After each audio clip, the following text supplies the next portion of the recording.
200 y el equity 600, de los 1000, esto es 40% y esto es 60%. Por otro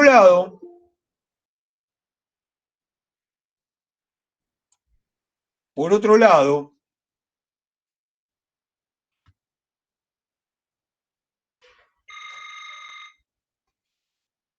un segundito.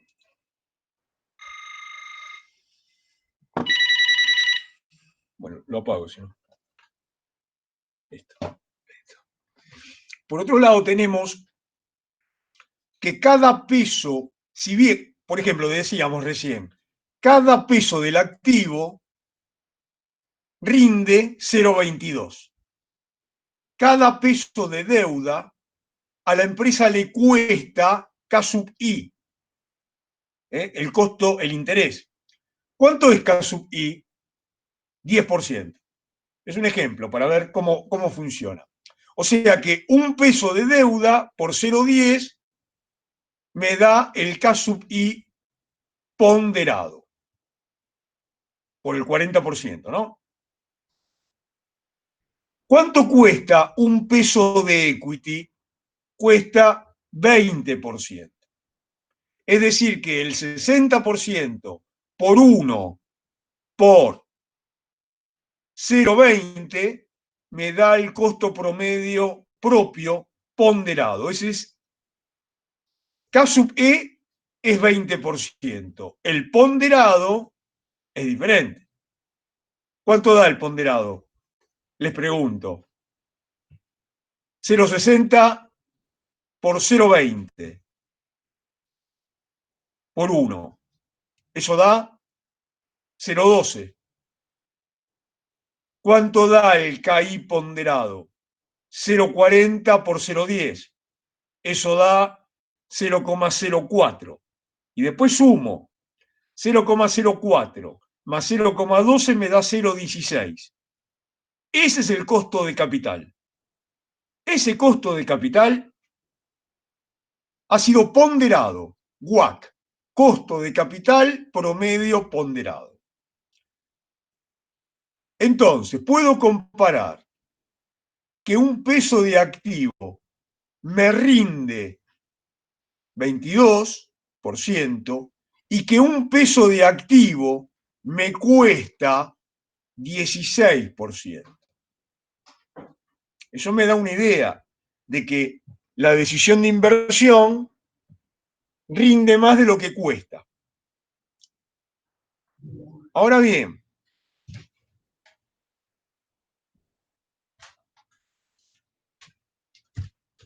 esto es lo que yo siempre, cuando tomo decisiones, estoy tomando de acá para adelante.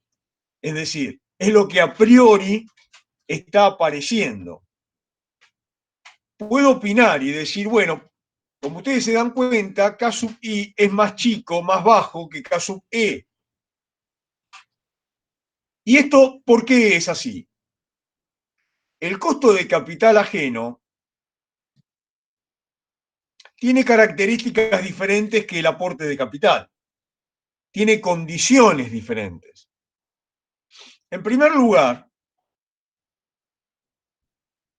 hay una respuesta que sería la respuesta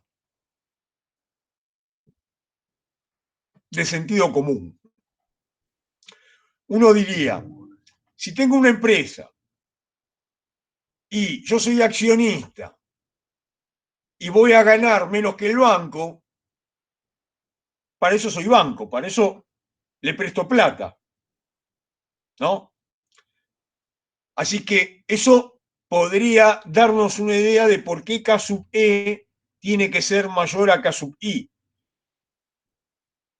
Pero además, vamos a encontrar una explicación técnica mucho más razonable, que es que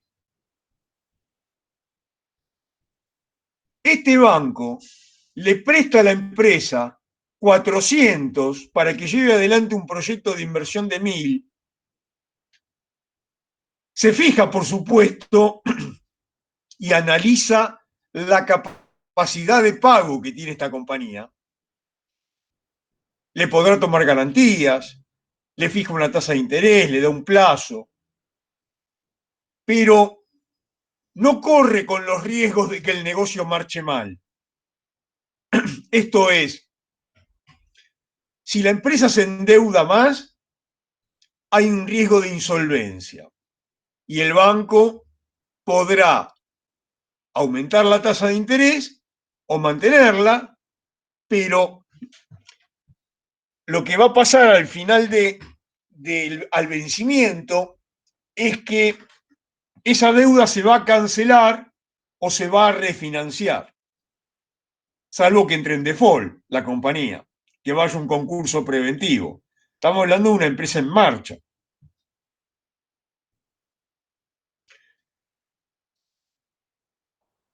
Otra cuestión por la cual CAI es más baja que CAE es que frente a un problema de no pago de los intereses, los accionistas no pueden cobrar dividendos. Primero tiene que cobrar el obligacionista, el acreedor. Entonces, eso marca que el riesgo por insolvencia que está sufriendo el acreedor es más bajo que el que sufre el accionista o el dueño, porque no tiene la prioridad para cobrar. Hay una segunda cuestión. El accionista, para cobrar el dividendo, necesita que primero se genere la utilidad, R. En cambio, el banco esta empresa podía, en lugar de haber ganado 220, podía haber ganado quizás, no ganó 220, ganó 120. Bueno, al banco hay que pagarle igual. ¿Cuánto? Y bueno, tenía el 40% de 10. Eso es 40. Entonces al banco hay que pagarle los 40. La diferencia es para los accionistas. Es decir, los que soportan el riesgo de que esta inversión no rinda lo prometido son los accionistas. Por eso, al asumir riesgo de negocio, como se llama, la tasa CAE es más alta que CAI. Entonces, CAE es más alto que CAI porque el accionista, además del riesgo de insolvencia, soporta el riesgo del negocio, que es el riesgo de la inversión. Y no se tiene que poner en la cola para cobrar. Primero cobran los acreedores y con lo que queda, cobra él. Entonces, eso explicaría por qué CAE es más alto que CAI. Después hay diferentes teorías que tratan de determinar este porcentaje, el óptimo, estudiar los ratios de endeudamiento, las políticas de inversión y las políticas de financiamiento. Ahí yo los invito a leer la bibliografía, avanzar con las clases de cálculo y administración financiera de David y de Alejandro, donde estos temas se siguen desarrollando, pero que son importantes. Generalmente en los exámenes siempre estamos haciendo preguntas de los trabajos prácticos, del estilo, y también preguntas de mencione políticas de inversión, políticas de financiamiento, diferencias entre estrategia y tácticas financieras, cómo se lleva adelante un plan de negocios, en fin, un montón de preguntas, podríamos decir, cómo se calcula el WACC y por qué CAE es más grande que CAI, etcétera, etcétera, etcétera. ¿Está? Así que este es un punto importante. ¿Alguna pregunta sobre este tema? No, profe. No, el WACC se entendió. Bien. Perfil de inversores. Cuando hablamos decimos, estudiamos un negocio. ¿Cuánto hay que invertir? Vemos el mercado. Analizamos la rentabilidad. ¿Con qué clientes vamos a trabajar? Todo eso es una parte bastante objetiva del negocio. Bueno, también hay una parte subjetiva. es decir, quien toma la decisión de invertir, el inversor. Subjetiva no es lo mismo que arbitraria. Subjetivo es que las personas, sobre todo las personas físicas, ¿no? Digo porque a veces hay inversores institucionales, que atrás de los inversores institucionales puede haber un CEO, puede haber un staff gerencial tomando decisiones. Ciertamente no es lo mismo ese staff gerencial o ese CEO que el dueño de una compañía. El dueño me refiero a la persona física, al emprendedor, porque el emprendedor es el hombre de negocios, como dice ahí. Es el que pone toda la carne en el asador. El hombre de finanzas puede ser hombre de negocios o puede ser este CEO o este staff. Este perfil, este inversor, tiene emociones, tiene una cultura, vive en una sociedad, tiene una psicología particular, tiene a veces cierta intuición para hacer negocios. Hay comportamientos que son racionales y hay otros que no lo son. Y es un conjunto de cosas. Por ejemplo, si la persona tiene más, si hay un negocio que le gusta mucho, corre el riesgo de sobrevaluar el negocio. Y si hay un negocio en el que tiene mucho miedo, corre el riesgo de subvaluar el negocio. Entonces, de alguna forma, uno, cuando va a encarar negocios y trabaja con socios o busca inversores, tiene que saber a quién está apuntando, qué perfil de inversor es el que está buscando. No cualquiera hace cualquier negocio. Quiero decir, a veces es la tercera generación que sabe manejar este negocio. Entonces, hay alguien que desde pequeño sabe cómo tiene que trabajar o conoce ciertas reglas de esa actividad. Otras veces es una cuestión de actitud o de conocimiento. Pasar por las experiencias, el conocimiento, la actitud hace que las personas vayan aprendiendo y hagan cosas nuevas. Si los negocios fueran todos muy fáciles para hacer, los haría todo el mundo.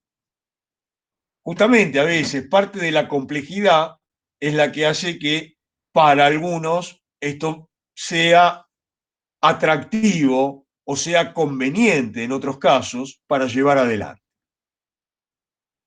Acá hablamos de los stakeholders. Los stakeholders son los interesados en la marcha del negocio. Los hay internos y externos. Internos, los mismos accionistas, los directores, los mandos medios, los empleados. También los clientes, los proveedores. Digamos que cuando analizamos esa cadena productiva, la relación que tiene de manera directa con la compañía, son stakeholders. Puede haber otros stakeholders, claro, el gobierno, la comunidad, alguna ONG. ¿Qué nos interesa saber de los stakeholders? Y nos interesa saber con qué poder cuentan y qué intereses tienen. ¿Qué es lo que buscan? Porque nuestro negocio podría estar limitado si algún stakeholder tiene mucho poder y está en contra de ese negocio, ¿no? Yo, por ejemplo, soy exploto minas de oro. Soy como la Barrick Gold. Me instalo en San Juan. No hubo demasiado problema. Se cumplen las reglas, se usa tecnología relativamente limpia, se cuida. Ahora, quiero instalar la Barrick Gold en Esquel, en Chubut. Y ahí ya tengo problema, porque el gobierno de Chubut y las ONG de allá, la gente, no quiere que se explote el oro allí. Entonces, es un stakeholder importante. Por más que vaya con la tecnología más limpia, los tipos tienen mucho poder. Entonces, en este momento no se podría llevar adelante eso. Acá hay un mapita para que ustedes después vean donde se relacionan aspectos subjetivos y aspectos objetivos. Tema de riesgos. En principio, el riesgo es una expresión de la racionalidad. Justamente yo voy pensando lo que quiero hacer, la lógica de cómo quiero encarar, hago un plan y siempre surgen variaciones, cambios, que están representados por los riesgos. O sea que cuando analizo los cambios, lo que puede acontecer, porque es un riesgo, podría ser un peligro, pero todavía no es un quebranto, todavía no aconteció. Además podría haber un riesgo, en finanzas puede haber, hay un abordaje al tema de riesgo que es, mirá, hubo una variación, pero me fue mejor de lo que pensaba. Eso es un riesgo también. Generalmente uno le presta más atención hay una herramienta estadística que se llama la semivarianza, que registra los desvíos negativos. O sea, generalmente se le presta atención a lo peor que me puede ir. Al VAR, valuación en riesgo, los valores extremos. Pero bueno, existe esta posibilidad.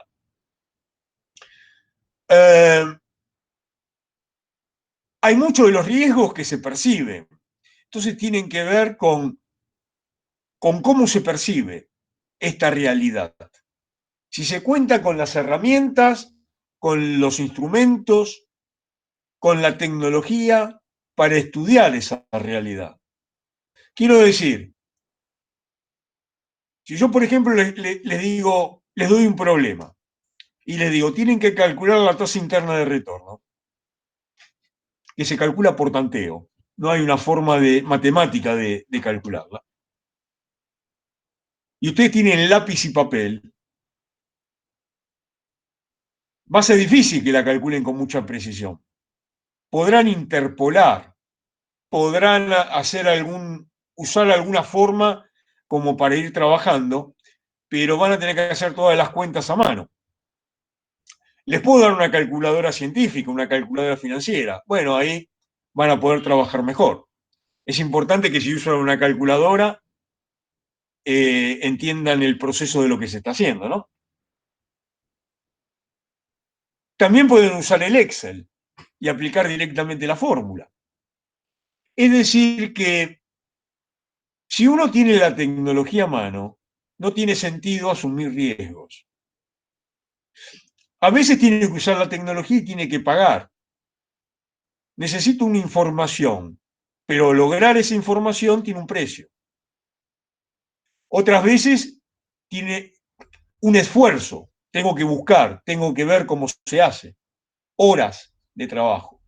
O sea que yo tengo que tomar algunos recaudos para tratar de bajar los riesgos. Acuérdense que cuando bajan los riesgos, baja la tasa de costo de capital.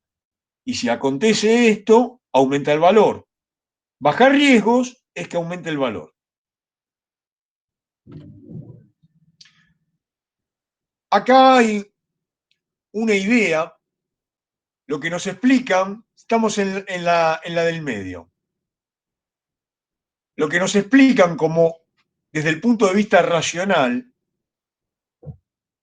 que el rendimiento R es igual al costo de capital. Y por lo tanto, en este tipo de mercados, que son mercados eficientes, el valor es igual que el precio. El valor, ¿qué es? Es un concepto económico de que algo es útil, es escaso, de que sirve, que va a generar en el futuro ingresos, beneficios.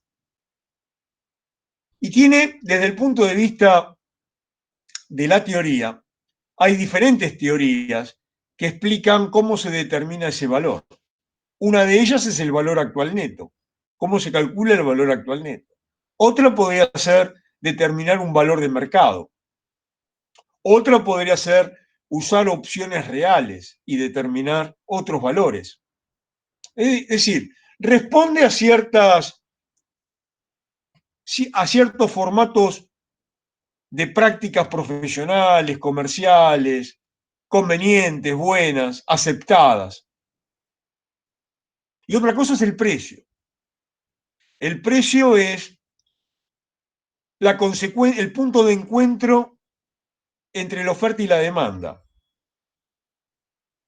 Entonces, podemos conocer, como decía, hay una frase de Oscar Wilde, que dice que hay gente que conoce el precio de todo, pero el valor de nada, ¿no? Sabemos de todo. Vamos al supermercado y sabemos que esto cuesta tanto, que este es el precio, bla, bla. Después no sabemos para qué sirve o para qué habrá que usarlo. Entonces se pierde. Uno tiene que entender las dos cosas.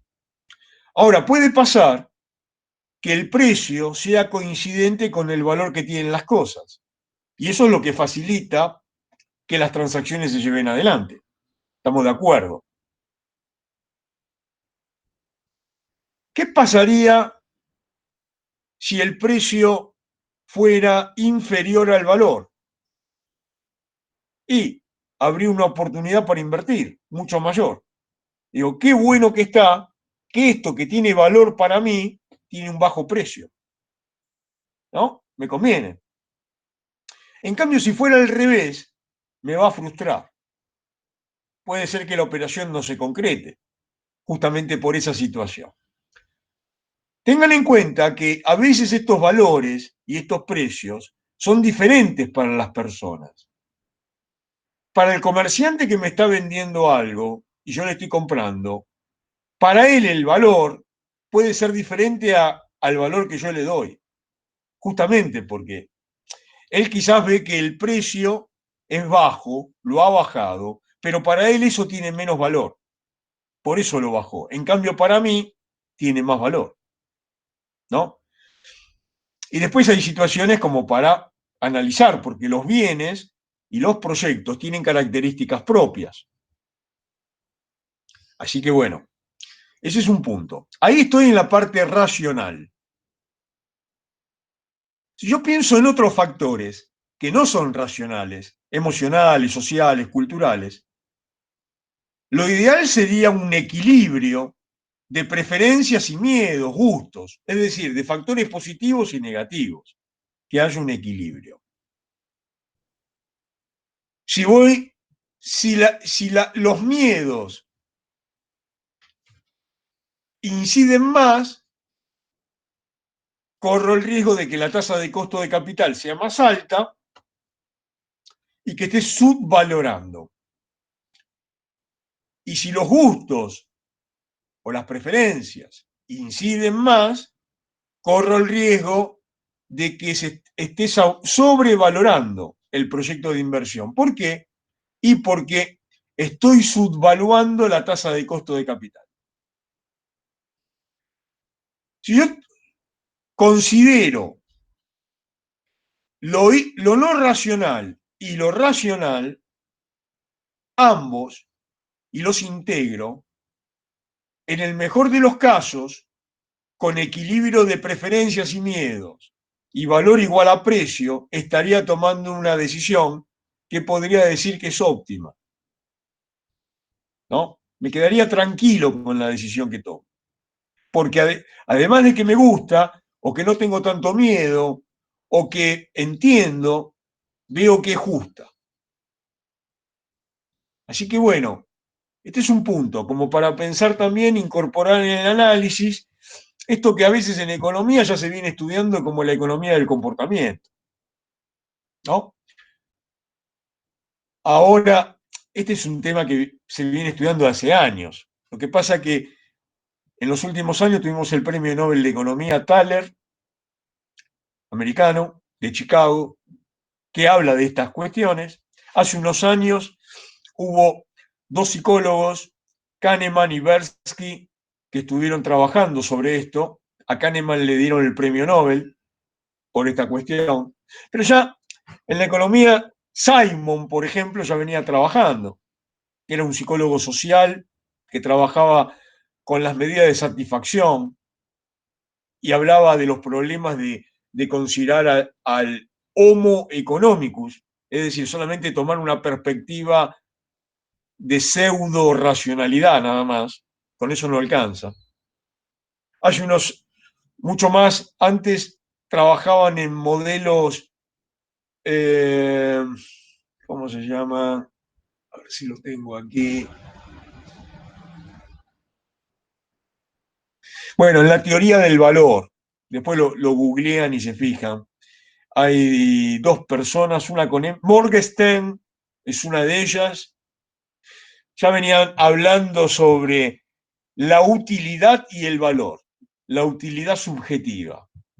Así que estos conceptos hace tiempo ya que se vienen trabajando.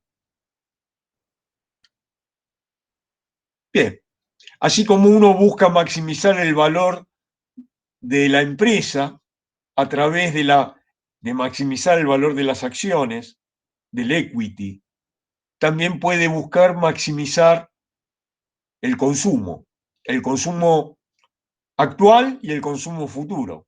Uno dice, ¿para qué quiero ganar tanto? ¿Para qué quiero sentir? Porque quiero sentirme como, para mí, para mi familia. ¿Qué es lo que están buscando? Puede ser un desafío en lo particular, pero también estoy buscando proyectar esto entre la gente que quiero. O quizás sea un altruista. Quiero ganar dinero para donarlo, ¿no? Podría pasar, ¿por qué no? Hay algunas ideas interesantes en ese aspecto. Habrán escuchado hablar de la cadena de la felicidad. Es decir, yo te hago un favor a vos y vos estás totalmente agradecido de esa situación. Te salvé la vida, vamos a suponer.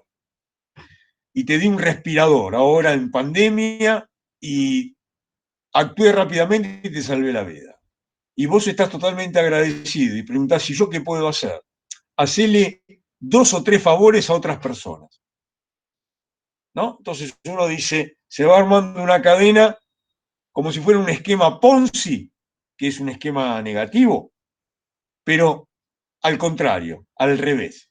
Entonces sería como una especie de cadena de favores o esas cosas. Esas cosas existen y se aplican. Le voy a comentar, por si no lo saben. ¿Conocen es muy interesante, googleenlo, la historia de Pérez Compán, el señor Pérez Compán, que formó Pérez Compán. Pérez Compán era hijo de una mujer que era una indígena y que lo tuvo a Pérez Compán, al que conocemos, con el padre, que era el dueño de un imperio de barcos, de petróleo, de un montón de actividades en la Patagonia. Y esta persona tenía otros hijos biológicos que murieron. Y le dejó todo, lo formó al señor Pérez Compán, y este señor, agradecido de la vida, porque era un bastardo, podríamos decir, fue reconocido por su padre, no sé si fue reconocido justo cuando estaba agonizando, ¿no? Eso no lo tengo presente. Pero miren, lo que construyó Pérez Compán después de eso, con esa base, fue enorme. Bueno, Pérez Compán, ya viendo, hoy Pérez Compán salió del negocio del petróleo, ¿no? Está en Molinos, por ejemplo, está en el negocio alimenticio.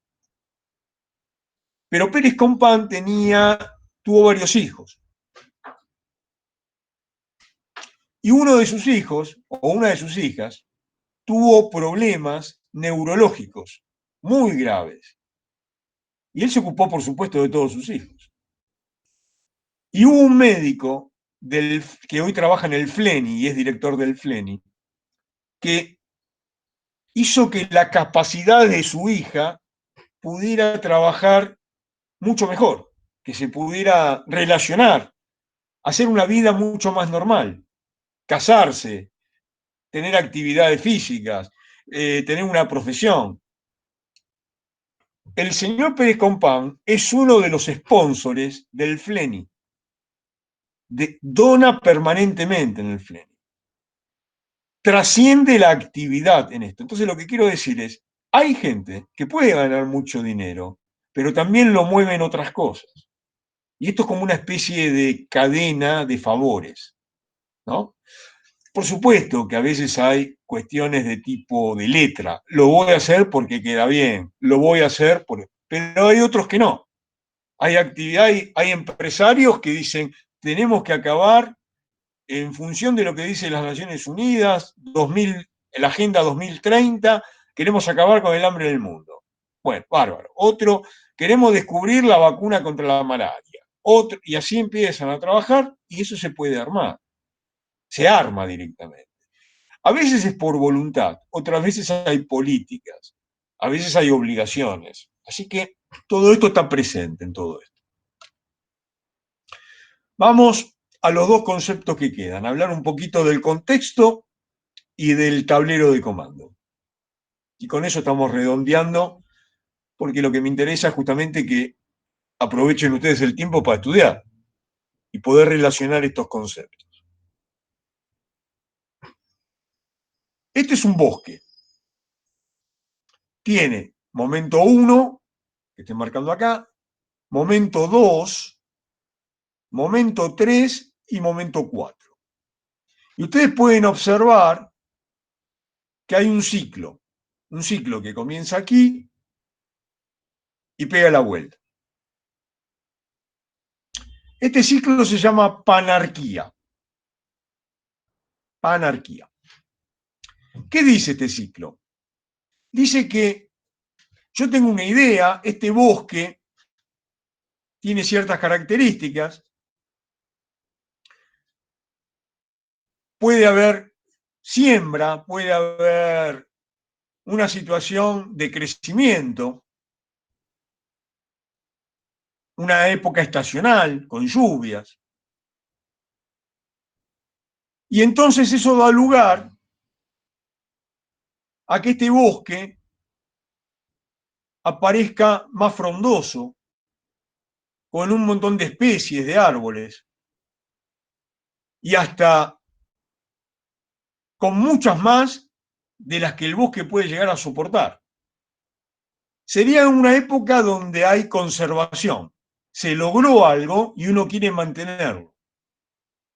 Pero esa conservación cada vez es más difícil, porque estos árboles compiten entre sí.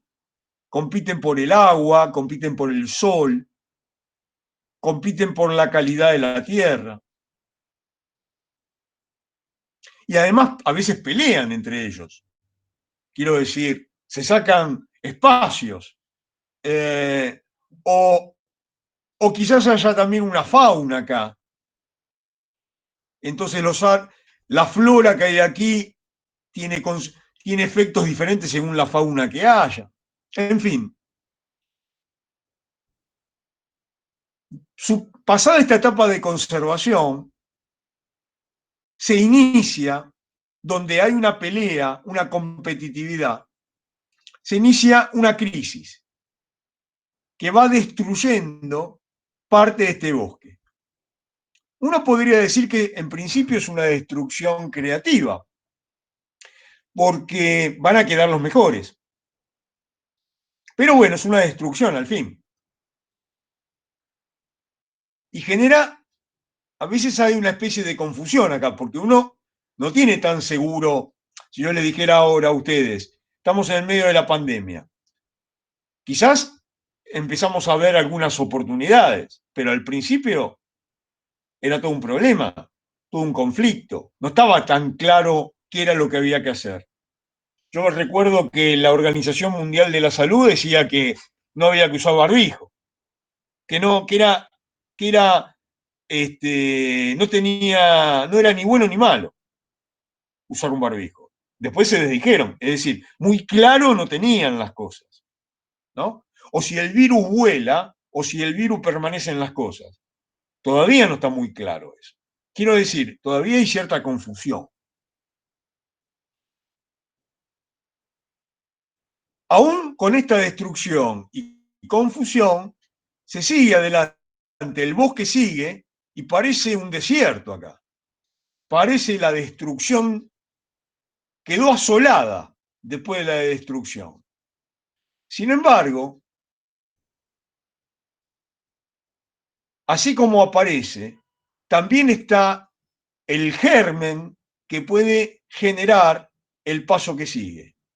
Podemos estar sufriendo una gran crisis, con muchos problemas, pero debajo de ellos hay algo como para comenzar de nuevo, para recomenzar.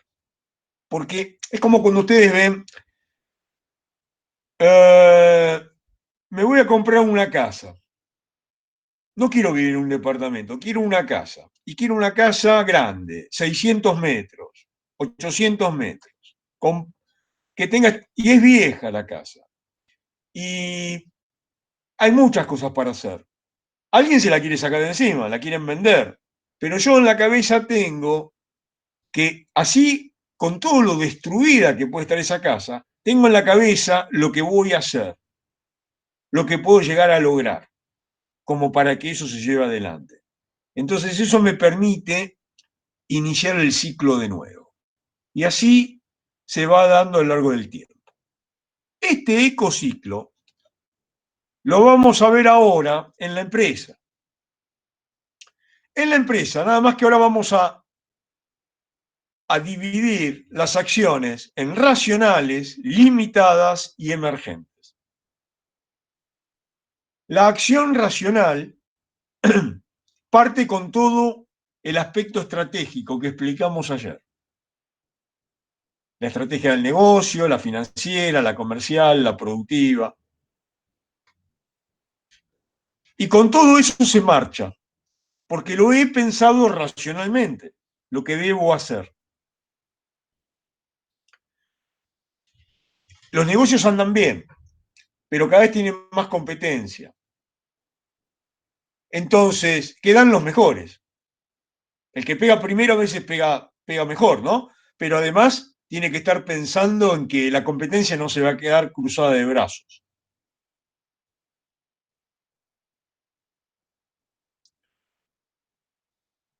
Quedan los mejores, pero también puede pasar que el contexto aplique alguna perturbación o se genera algún problema que da lugar a crisis. A veces uno dice, la crisis comenzó en tal momento. O piensa, dice, no, en realidad fueron un conjunto de hechos. Ahora me doy cuenta que este problema venía de antes. No vino desde marzo, vino de enero o vino de antes. Tengo que tomar en cuenta esas cosas. Pero bueno, ahí me empiezo a dar cuenta de cómo repercute y quizás no tenga muy en claro todavía, confusión, lo que tenga que hacer. Entonces me encuentro limitado en esta situación. ¿Cómo salgo de este problema? Racionalmente, con liderazgo, con conducción. Acá dice quien propone esto, que es un señor que se llama Hearst, habla de liderazgo carismático. Porque cuando hay una persona carismática para pilotear esta tormenta, es más fácil de seguirlo. Sin embargo, tengamos en cuenta que puede haber otros tipos de liderazgo también, liderazgos situacionales, liderazgos diferentes y que esto puede funcionar muy bien. A lo que voy es, quizás transcurrido el tiempo, uno diga si el líder fue bueno o no lo fue, pero yo les aseguro que hoy en día Vladimir Putin es un líder en Rusia. Es un tipo que para llevar algunas cosas adelante, el tipo le creen, tiene credibilidad para hacer eso. Quizá después lo haga y no lo haga tan bien. Lo mismo le pasó a Stalin y fue un genocida, o a Hitler. ¿Está? Hay liderazgos carismáticos. A veces se logra y se logra el apoyo para salir de esta situación con él. Bien, la pregunta es, ¿qué se puede hacer? Entonces empiezan a surgir acciones emergentes. Y se arma una red de creatividad. donde fundamentalmente se tratan de generar alternativas, nuevas posibilidades. De esas posibilidades, bien pensadas, bien planteadas, no rápido, con mucho debate, pero también no se puede pasar la vida uno debatiendo. Tiene que debatir mucho y después hay que tomar en cuenta las acciones para llevar adelante. Habrá que elegir. Y esa elección pone la acción en marcha y comienza de nuevo este ciclo. Este ciclo, como dije antes, se llama panarquía. Sabemos que cada vez ocurre más rápido. En un tiempo determinado, cada vez ocurren más ciclos, porque el contexto es bastante dinámico. Las variables son bastante complejas para comprender. Así que esto nos puede servir, entender cómo funciona esto, para tomar decisiones económicas, financieras, sociales, políticas. Es decir, tomar en cuenta un conjunto de cosas de cómo nos afectan. Entonces, también vemos que la parte estratégica no es solo comercial. La parte estratégica tiene que ver con entender este contexto, con llevar adelante para posicionarme mejor. Entonces, tengamos en cuenta esta situación. ¿Está? Esto puede estar relacionado con el caso que tienen que hacer, individual, que les había comentado, ¿no? Anímense a hacer un FODA cuantificado, además de un FODA puntuado. Uno puede puntuar. Hay algunas escalas, como la de Likert. Googleen Likert y vean cómo se hace un FODA puntuado. Pero además hay un FODA cuantificado. Cuando uno dice las fortalezas, le pone cantidades a lo que dice, le pone cifras, le pone porcentajes. Cuando uno cuantifica, parece que entiende o sabe más de lo que está diciendo. En la medida que se pueda, conviene hacer un FODA cuantificado. ¿Ok? Por orden de prioridades. F1, F2, F3, D1, D2, D3, en orden de importancia. Finalmente, quiero que ustedes vean el tema de tablero de comando y que vean cómo se arma este tipo de técnica. Que un tablero de comando uno podría decir, es un conjunto de indicadores. Sí, pero es un conjunto organizado de indicadores. Además de los indicadores están los inductores, porque los indicadores son relaciones de variables que arrojan un número, un porcentaje, por ejemplo, o alguna escala. En cambio, los inductores son los conceptos. Y hay tantos indicadores como inductores en perspectivas. El tablero de comando que proponían Kaplan y Norton hace unos años, hace más de 20 años, tenía que ver con 4 perspectivas. Pero puede haber más, ¿eh? Las 4 perspectivas hacen a la totalidad de la organización. Y las 4 perspectivas son la que está en la base, los recursos humanos y los intangibles. La que sigue, los procesos internos, la parte productiva. La siguiente, la parte comercial, los clientes, el mercado, el posicionamiento. Y la última, la de arriba, es la parte financiera. Es decir, la rentabilidad, el riesgo, la estructura financiera. Y están relacionadas. Esta es una de las técnicas que se emplean. Hay más, pero es de las más conocidas. Es una forma de ir controlando y haciendo el seguimiento de qué, de cómo marcha la estrategia, cómo marcha la táctica, cómo marcha la parte operativa. Así que podríamos estar hablando de tableros operativos, tableros gerenciales o tableros tácticos y tableros estratégicos. Habrán escuchado hablar quizás de lo que es el Balance Scorecard. ¿Qué es esto? Card, tarjeta. Score, tarjeta que se valora. Tarjeta de valoración. Balance, equilibrada. Entonces, de lo que se trata es de armar un instrumento que me esté avisando oportunamente cómo marcha la situación que estaba planeada.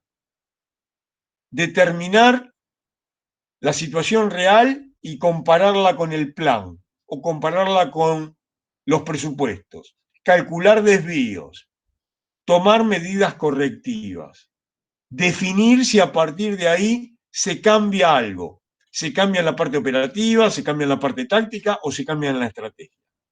O sea, el tablero de comando me sirve para eso. Entonces, acá hay algunos ejemplos de estrategias, tipos de tablero, como dije recién.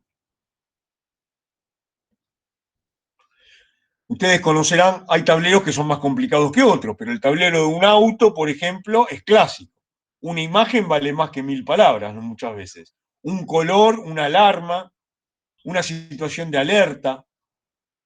Así que me interesa saber objetivos, tolerancias, acciones, saber interpretar esto. El tablero de un avión es mucho más complicado que el tablero de un auto.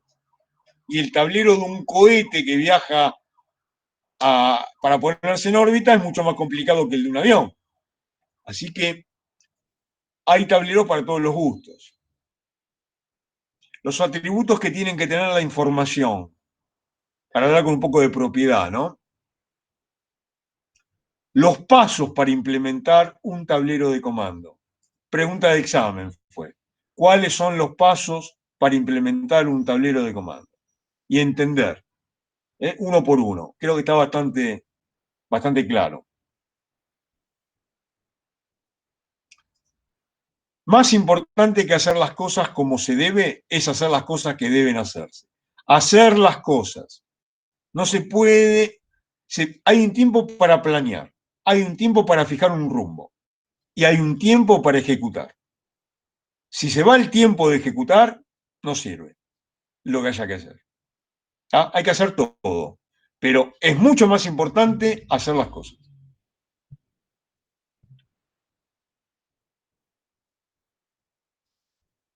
¿Cómo es el proceso con el feedback que tiene? Los campos financieros y no financieros, las relaciones entre las 4 perspectivas, desde abajo hasta arriba, como estaba comentando recién.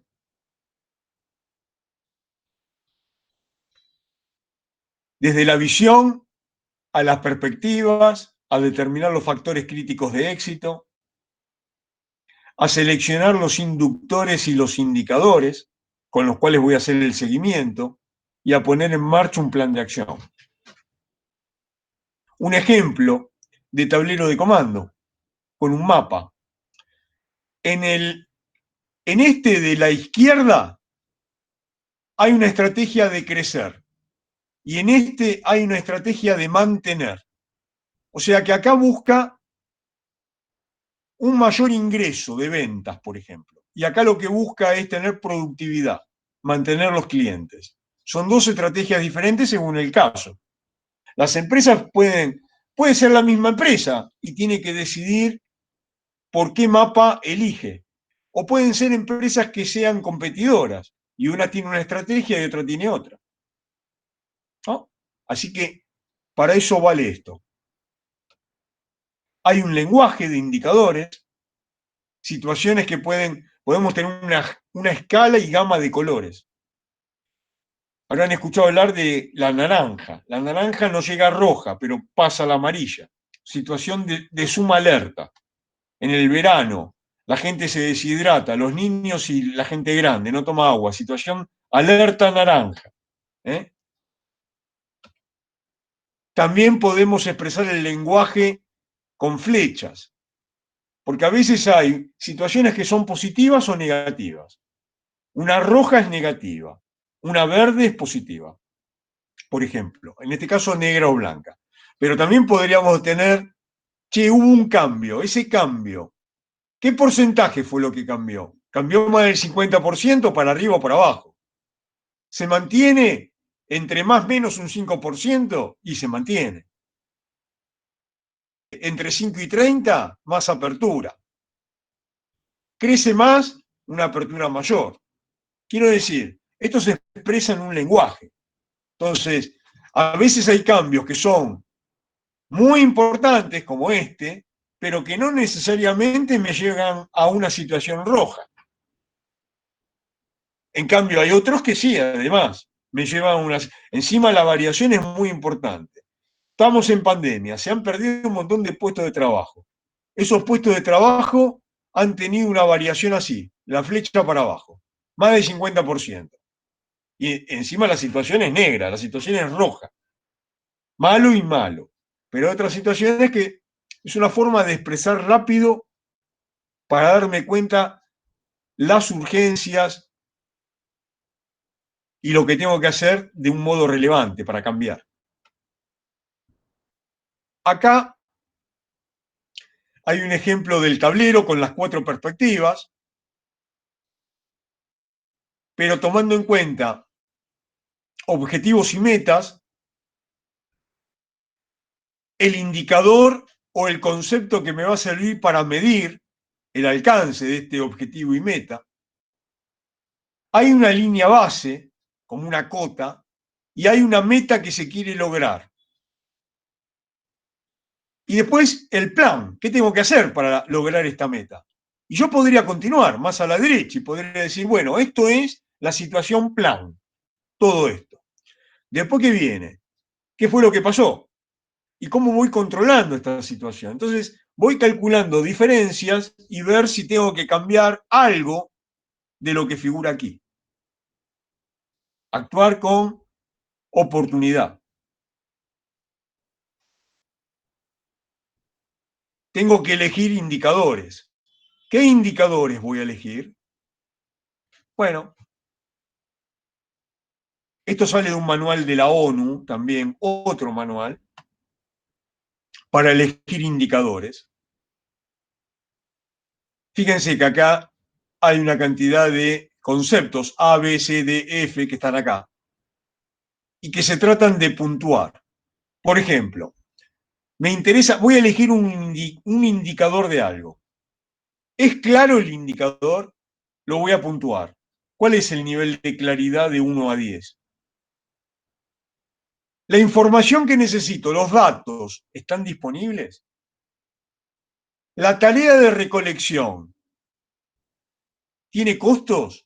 ¿Está al alcance de la dirección? ¿Se puede analizar fácilmente? ¿El indicador es representativo? ¿Es tangible? ¿Se puede observar? Entonces, hay cuestiones que son cualitativas. ¿Se perciben con este indicador o no? Entonces, yo esto lo voy puntuando. Puede que para un problema determinado tenga varios indicadores, pero tengo alguno que tiene mejor puntuación que otro. A ver, yo a veces puedo usar para un problema 2 indicadores diferentes, porque quiero estar seguro de que por 2 caminos llego a un resultado parecido. Otras veces no tiene sentido hacer eso. Si elegí un camino, no voy a elegir el otro, porque sería ineficiente. Así que podrían darse estas cuestiones. Y así elijo los indicadores y los inductores para mi tablero de comando o para lo que necesite. Tengan en cuenta que hay indicadores que son contables, hay otros que son comerciales, hay otros que son productivos. Hay indicadores que son estratégicos, hay indicadores que son tácticos, otra clasificación. Así que podría tener en cuenta todo esto. ¿Ok? Esto es lo que quería mencionarles.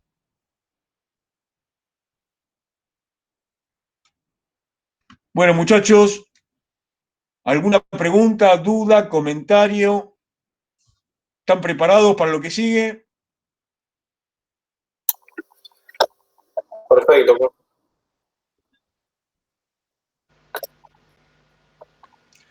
¿Todos ustedes están estudiando economía? Sí. Sí, tengo economía todos. Bueno, ustedes elijan la parte de economía que más les guste. El tema pasa por ahí, generalmente. Pero traten de incorporar todos estos conceptos de función financiera que estamos diciendo, así pueden actuar en un ámbito de relevancia. La estrategia y la geopolítica son materias muy, pero muy importantes. Hoy en día, en la práctica se ve que un licenciado en geopolítica sabe, para las relaciones internacionales, sabe mucho de economía, o sabe bastante. En cambio, un economista que se dedica a la parte internacional no sabe tanto de geopolítica. Entonces hay que integrar y meterse en hacer todas estas cosas. Bien.